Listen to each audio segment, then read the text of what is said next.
할렐루야. 네. 여러분들 잊어버렸는지 모르겠지만, 저기 우리 황경자 권사님 그 뒤로는 다 찬양해야 될 분들입니다. 네. 제가 앞으로 땡겨서 앉으라고 했잖아요. 예. 몇 주 제가 앞에서 찬양 예배 말씀을 안 전했더니 계속해서 뒤로 가셨는데, 뒤에 있는 분들은 좋을 가능성이 높습니다. 찬양 하실래요? 예. 자, 우리 찬송 한 장 하시고 자리 좀. 오전에도 말씀을 받으면서 그런 마음이 들어요. 어정쩡하게 걸쳐 있지 말자. 한 번 예배를 드려도 최선을 다해서 예배드리고 사모하는 마음을 잃어버리지 말자. 우리 새소망교회 모든 성도님들이 그런 마음으로 충만하기를 축복합니다. 좀 앞으로 오니까 부담스러우세요? 저는 너무 좋은데요. 우리 인사하겠습니다. 사랑하고 축복합니다. 네, 감사합니다. 우리가 소요름인도 함께 나누고 있었잖아요. 예, 잊어버렸죠, 다. 네. 근데 이야기하면 새록새록 생각이 날 거예요. 소요리문답 중에 구원의 서정에 대해서 우리 함께 나눴었거든요. 우리가 어떻게 구원이 이루어지고 받아지는지. 자, 구원은 6단계로 나눠서 살펴볼 수 있다고 했어요. 자, 먼저는 우리를 불러주신다. 또 회심하게 하신다. 또 칭히 의롭다 해주신다. 그 다음에 뭐예요? 우리를 자녀 삼아주신다. 자녀된 사람들은 어떻게 되죠? 점점 예수님을 닮아가게 되고 나중에는 영화로운 하나님의 나라에 복된 영원한 천국의 주인공이 되는 줄로 믿습니다. 자, 그래서 저번에 시간에 소요리문답 30번 나눴었거든요. 부르심에 대해서 함께 나눴었어요. 이 부르심이라는 것이 무엇인지 우리 30번 문제를 다시 한번 읽어보도록 하겠습니다. 30번 문제 시작.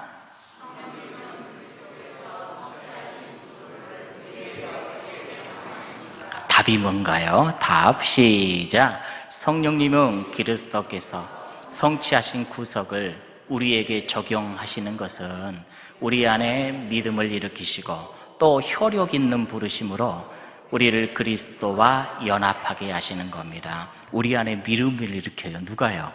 성령님이 그렇게 역사하셔요. 그리고 우리 성령님의 역사하시면 우리가 부르심을 받는데 효력 있는 부르심으로 이끌어내십니다. 그리고 우리가 예수 그리스도와 연합하여서 신앙의 삶을 살아가게 하신다. 이렇게 이야기를 했어요. 자, 부르심에 대해서 잠깐 다시 한번 생각을 해보자면, 부르심을 우리는 콜링이라고 하죠. 소명이라고도 합니다. 성도들은 다 부르심을 받은 사람들이에요. 우리는 부름받은 사람들입니다. 소명과 사명이 있죠. 소명은 뭐예요? 부르심을 받고, 사명은 부르심 받은 사람들이 하나님의 일들을 맡아서 감당하는 것을 사명이라고 하겠죠. 자, 그런데 부르심을 그냥 부르심이라고 안 하고 효력 있는 부르심이라고 그랬어요. 이 효력 있는 부르심, 여기에 대해서도 함께 나누었었는데 이 부르심을 두 가지로 나눌 수가 있다고 그랬죠. 외적 부르심, 내적 부르심. 기억나는가요? 자, 효력 있는 부르심을 내적 부르심이다. 효력이 없는 부르심도 그러면 있겠네요. 그건 외적인 부르심이다. 자, 효력이 있는 부르심, 내적 부르심은 결과가 딱 나와 있습니다. 조금 전에 말했다시피 우리 안에 믿음을 일으켜, 성령님이. 그래가지고 내가 완전히 주님을 믿어요. 주님 앞에 나오는 것을 이야기하는데, 효력 없는 부르심, 외적 부르심이라는 것은 뭐냐면 우리가 열심히 전도는 하기는 해요. 불러요. 우리가 하나님의 소명을 받은 사람으로서 사명, 전도의 사명을 감당해내잖아요. 누군가를 전도를 해내는데 이들이 와요, 안 와요? 안 와요. 늘 부르심에 우리는 쓰임을 받는데 이게 효력이 없어, 아직. 효력이 없어. 이것을 외적 부르심이다. 우리가 그렇게 나눠서 함께 봤지요. 자, 그래서 이 효력 있는 부르심은 내적인 부르심이다. 자, 그래서 31번 문제, 효력 있는 부르심이란 무엇인가? 답이 뭘까요? 답 읽어봅니다. 시작.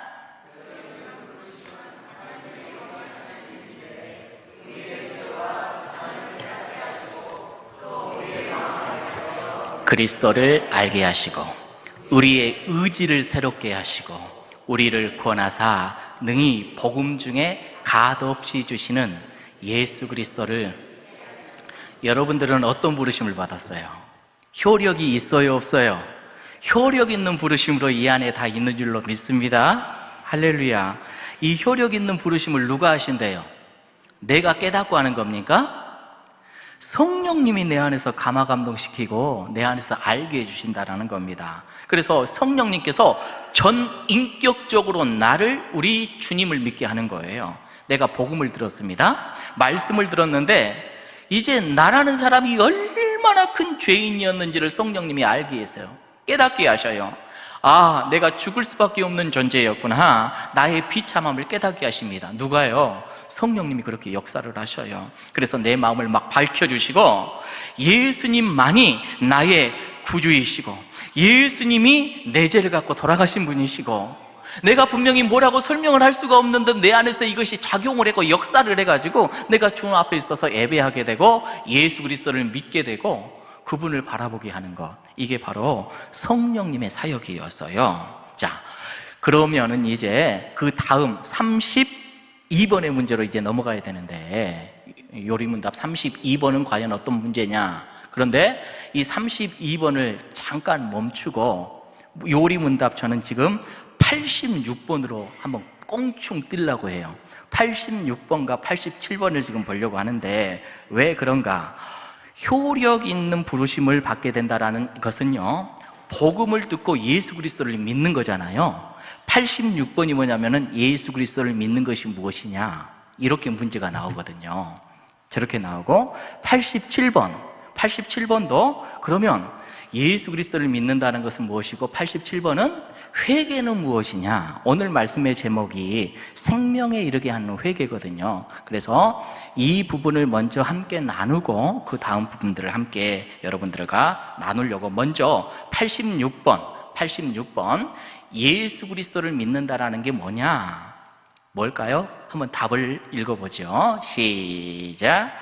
예수 그리스도를 믿는다라는 것은 구원의 은혜인데 이로 말미암아 복음을 통해서 우리에게 주신 대로 구원을 얻기 위해 우리가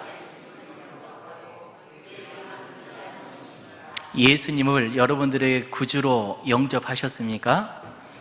여러분들, 내가 예수님을 믿고 이 땅 가운데 살아가는 동안 예수님만을 의지하기로 여러분들 다짐하셨어요? 우리가 그런 존재인 줄로 믿습니다. 할렐루야. 지난 주일날 하이델베르크 그 요리문답에서도 1번의 그 답도 우리의 최고의 위로가 뭐였어요? 나는 누구 거다? 누구 거예요? 나는 내 것이 아니라 나는 예수님 거다. 이게 우리의 최고의 위로죠. 내가 예수님 거래요. 내가 예수님 거. 예. 여러분, 우리는 예수님만을 의지하고 살아가는 그러한 존재인 줄로 믿습니다. 자, 그러면서 87번을 함께 보겠습니다. 예, 86번도 우리가 꽁충 띄워보고 87번 읽어봅니다. 시작. 생명에 이르는 회개가 무엇입니까? 그러면 우리가 구원을 받으러 나아가는데 효력 있는 부르심, 그 다음에 회심을 해야 되거든요. 회심, 회개. 여러분, 우리가 구원받기 위해서는 분명히 필요한 게 뭐예요? 회개입니다. 회심이 있어야 돼요. 구원의 서정 중에 이 회심이 없으면 안 돼요. 회개가 있어야 돼요. 자, 회개가 무엇인가? 자, 답을 한번 봐볼까요? 시작. 생명에 이르는 회개는 구원의 은혜인데 이로 말미암아 죄인이 자기 죄를 바로 알고 그리스도 안에서 하나님의 자비를 깨달아 자기 죄를 슬퍼하고 미워하며 그 죄에서 떠나 하나님께로 돌아가서 굳은 결심과 노력으로 새롭게 하는, 여러분 그렇게 살아요? 그렇게 살아갑시다. 근데 보니까 그렇게 살아가지 못할 때가 참 많은 것 같아요. 여러분, 회개라는 이 말은요, 히브리어는 슈브라는 이런 단어를 씁니다. 돌이킨다. 헬라어로는 메타노스, 똑같아요. 돌이킨다. 내가 어디를 향하고 가고 있는데 돌이키는 겁니다. 돌이키는 걸 회개라고 해요. 죄악을 향하여서, 세상을 향하여서 걸어가고 있었어요. 그런데 이게 잘못된 방향이구나. 돌이키는 것, 하나님의 말씀으로, 하나님의 뜻대로, 하나님이 원하시는 대로 돌아서는 것을 뭐라고 해요? 회개다. 이렇게 이야기를 합니다. 그러니까 방향이 굉장히 중요해요. 어디에서 어디로 가는가, 이게 굉장히 중요한 겁니다. 그래서 여러분들 쉽게 설명을 하기 위해서 고민을 하다가 그림을 하나 그려봤어요. 자, 그림 한번 띄워줘 보실래요? 자, 0, 10, 20, 30, 40 10가지 죄를 짓고 20가지 죄를 짓고 30가지 죄를 짓고 40가지 죄를 짓고 그 다음에 몇 가지? 50, 60, 70 계속 있을 거예요. 여러분들은 몇 개의 죄를 지으셨나요?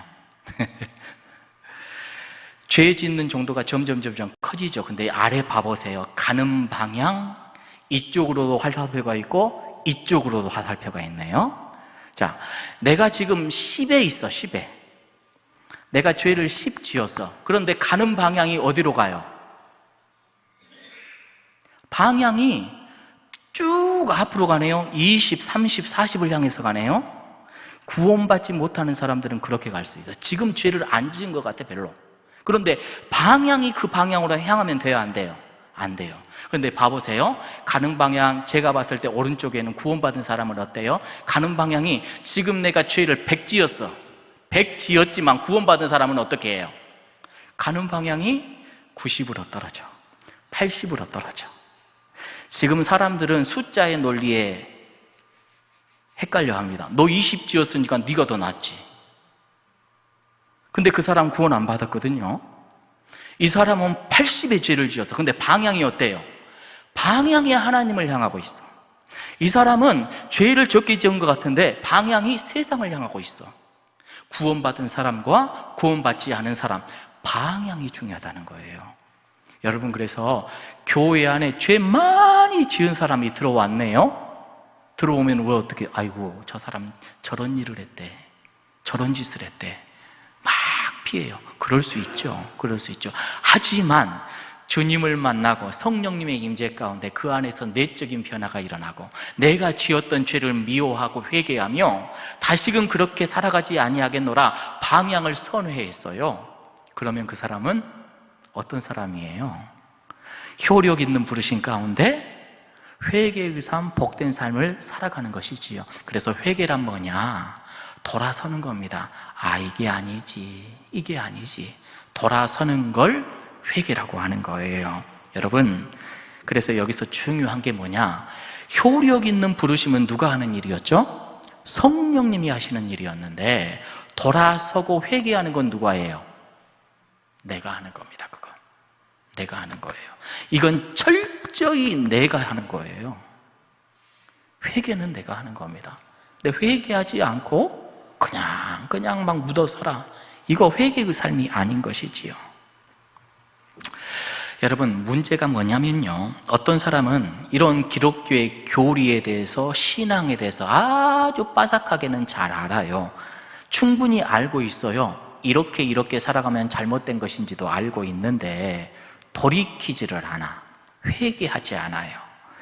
깨닫게 하시고 알게 하셨음에도 불구하고, 성령님이 역사하셨음에도 불구하고 성경 공부도 많이 해요. 여러분, 성경을 많이 알아야 됩니까? 적게 알아야 됩니까? 많이 알면 좋죠. 알면 알수록 좋아요. 근데 알매 내 삶이 어떻게 돼야 돼요? 변화되고 회복이 돼야 되는데, 아는 것은 많은데 방향이 이전하고 똑같아. 이 사람은 회개하지 않는 사람이고, 이 사람은 필시 어디에 빠지냐? 교만에 빠지게 됩니다. 이거 참 중요한 것이지요. 여러분, 그래서 우리가 효력 있는 부르심을 받은 사람들은 날마다 나를 돌아보고 내 모습을 선회하면서 하나님 앞으로 나아가기에 노력하는 사람, 이 사람이 바로 정말로 하나님이 원하시는 사람들인 것이지요. 참 회개는 뭐냐? 사람의 지식, 성경 말씀 지식이죠. 하나님을 아는 지식이죠. 교회가 무엇이냐? 예배가 무엇이냐? 섬기는 게 무엇이냐? 이런 것을 많이 알아. 이 지식도 필요하지만 이 지식에 내 마음의 뜨거운 감정과 내 의지가 하나로 뭉쳐져서 전인적으로 사람이 돌아서고 선회하는 것, 이것을 회개라고 해요. 아, 이게 잘못됐구나 깨달음만 멈춰버리면 이건 회개가 아닌 겁니다. 늘 여러분들 이야기했다시피 하나님에 대해서, 성경에 대해서 참 우리보다 많이 아는 존재가 있어요. 누구죠? 사탄마귀요. 저보다 성경 더 많이 알아요. 저보다 교회에 대해서 더 많이 압니다. 누가요? 사탄이요. 하나님에 대해서도 얼마나 사탄이 잘 아는지 몰라요. 그러면 많이 안다고 믿음 좋은 겁니까? 그게 아니지요. 여러분, 교회에 대해서 많이 안다고 이 사람 믿음 좋다 이렇게 이야기하는 것 아닙니다. 그렇죠? 사탄 마귀는요, 행함 없는 믿음을 갖고 있죠. 마귀의 특징이에요. 행함 없는 믿음이에요. 알긴 알아. 하나님을 그렇게 믿고 확신하고 있어. 그런데 하나님의 말씀에 순종하지 않아요. 이건 회개의 삶이 아니죠. 회심이 아닌 것이지요. 여러분, 진정한 회개라는 것이 무엇이냐? 지, 정, 의, 전인격적인 돌아섬입니다. 저와 여러분들이 그런 삶을 살아내기를 주님의 이름으로 축복합니다. 할렐루야. 여기 우리 부목사님 사택 옆에 보면은 주차장이 있잖아요. 주차장 위에 뭐가 세워져요? 뭐가 세워지는지 알아요? 이단 교회가 세워져요. 기쁜 소식 교회 무주교회, 기쁜 소식 무주교회 이렇게 되어져 있더라고요. 누구죠? 구원파잖아요. 구원파가 버젓이 위에 세워지고 있어요. 이제 아마 막 이렇게 집회를 할 것 같아요. 보니까 구원파의 교리 중에 그들이 주장하는 게 뭐냐? 구원파는 한 번 회심을 하면 회개하지 않는다 이거잖아요. 내가 한 번 회심을 했으니까 내가 이제 회개는 나는 이제 필요 없어. 아니에요. 우리 기독교는 회심한 사람은 날마다 하나님의 말씀 앞에 내 자신을 비춰서 내가 점점 하나님의 뜻대로 살아나가고자 노력하고 내 삶을 그대로 묻어내는 것, 이게 바로 우리 하나님께서 우리들이 가르쳐 주신 신앙의 삶인 겁니다. 여러분, 잊지 마십시오. 우리는 구원을 그저 얻는 게 아니에요. 구원을 얻기 위하여서 우리 성령님께서 효력 있는 부르심으로 우리를 불러주셨는데, 내 죄가 얼마나 비참하다는 것을 깨닫고 우리가 어떻게 살아내야 되지, 하나님의 아들이라는 것을 우리들에게 깨닫게 해주셨는데, 그렇게 살아갈 수 있도록 내 지혜가, 지식이, 의지가, 감정이, 행동이 함께 어울려졌을 때 그 사람은 천국의 백성의 삶을 살아간다는 것을 우리들에게 가르쳐주고 있는 겁니다. 자, 마지막으로 베드로후서 1장 10절의 말씀을 함께 읽어보도록 하고 말씀을 마치도록 할게요. 함께 읽습니다. 시작. 그러므로 형제들아, 더욱 힘써 너희 부르심과 택하심을 굳게 하라. 너희가 이것을 행한즉 언제든지 하나님께서 너희들을 부르시고 택하신 것, 이것을 굳게 하라. 나는 하나님의 백성이야. 내가 누구 거예요? 예수님 거라니까요. 이거 잊어버리지 마세요. 굳게 하라. 예수님 거인 나는 예수님 닮아야죠. 할렐루야. 예수님 닮으십시다. 하나님께서 우리를 효력 있는 부르심으로 불러주셨는데, 우리 하나님께서는 우리를 부르시고 얼마나 기뻐하셨는지. 하나님의 부르심에는 후회가 없어요. 여러분들을 자녀 삼으신 거에 후회가 없다라는 겁니다. 이 시간에도 우리 하나님 찬양할 텐데, 주의 부르심에는 후회가 없어. 이 자리에 우리가 선 것도 주님의 은혜요. 우리 주님 앞에서 오늘 또 예배하는 것이 주님의 사랑이고, 그 사랑 안에서 오늘 또 머물면서 주님의 말씀대로 한 주간도 힘있게 살아나가는 저와 여러분들이 되기를 주님의 이름으로 축복합니다.